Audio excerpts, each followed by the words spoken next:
गणनायकाय गणदैवताय गणाध्यक्षाय धीमहि गुणशरीराय गुणमण्डिताय गुणेशानाय धीमहि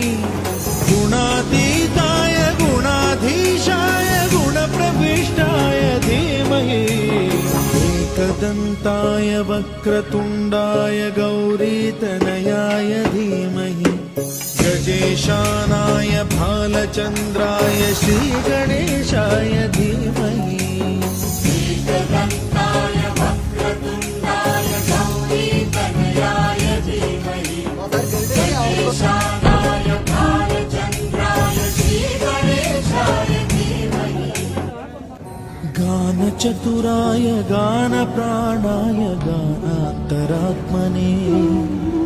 गानोत्सुकाय